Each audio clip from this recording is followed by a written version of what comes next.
Chennai வேப்பேரியில் police கமிஷனருக்கு கருப்பு கொடி காட்ட முயன்ற காங்கிரஸ் நிர்வாகி கைது செய்யப்பட்டுள்ளார்.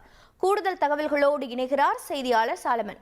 சாலமன், வணக்கம். இந்த காங்கிரஸ் நிர்வாகி கருப்பு கொடி காட்டியதற்கான நோக்கம் என்ன? தற்போது என்ன நடவடிக்கை மேற்கொள்ளப்பட்டிருக்கிறது?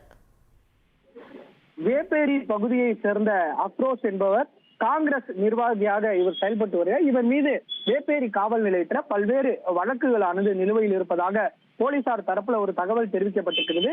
தொடர்ச்சியாக இவர் சமூக ஆர்வலராகவும் இருந்து வரும் காரணத்தினால காவல்துறை மற்றும் அரசு அதிகாரிகள் மீது புகார் அளிப்பதை இவர் வாடிக்கையாக வைத்திருப்பதாகவும் அதனை பேஸ்புக் வீடியோவாகவும் இவர் வெளியிடுவதை வாடிக்கையாக வைத்திருப்பதும் தெரிய வரும். இந்த நிலையில் சமீபத்துல வேப்பேரியில அவர் வசிக்கக்கூடிய சாலையில பழுதடைந்து கிடப்பதாகவும் இதனை சரி செய்யுமாறு மாநகராட்சி உதவி பொறியாளரிடம் தெரிவித்ததாக கூறப்படுகிறது.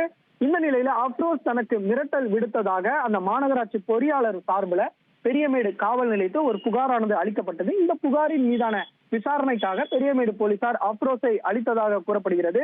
இந்த நிலையில தொடர்ச்சியாக அவர் சட்டம் ஒழுங்கு சரியில்லை என்ற பல்வேறு காரணத்திற்காக இன்று காலை கார்ல வந்த அப்ரோஸ் கார்ல இருந்தபடியே தான் சென்னை காவல் ஆணையருக்கு கருப்பு கொடி காட்டப் போவதாக கூறி அவர் சமூக வலைதளங்கள்ல நேரலையாக வீடியோ செய்து கொண்டிருந்தார். குறிப்பாக காவல் ஆணையர் வாசல்லையே அவர் காரில் நின்று கொண்டு இது போன்று வீடியோ செய்த நிலையில அங்கே பாதுகாப்பு பணியில் இருந்த காவலர்கள் அப்ரோஸை மடக்கி பிடித்து அவரிடம் இருந்த கருப்பு கொடியை பிடுங்கும் முயற்சியில ஈடுபட்ட போது அவர் போலீசாருக்கும் இவருக்கும் இடையே தள்ளுமுள்ளு ஏற்பட்டது. உடனடியாக அவரை சமாதானப்படுத்தி அங்க இருக்கக்கூடிய கார்ல ஏற்றி அவரை வேப்பேரி காவல் நிலையத்திற்கு அழைத்து சென்று இந்த விசாரணை நடத்தி வருகிறேன். கருப்பு கொடியை ஏந்தி இவர் சென்னை மாநகராணை கண்டித்து இது போன்ற கருப்பு கொடி காட்ட முயற்சியில ஈடுபட்டதால அவர் மீது வழக்கு பதிவு செய்து நடவடிக்கை எடுக்கக்கூடிய பணியில வேப்பேரி போலீசார் தீவிரம் காட்டி வருகின்றனர்.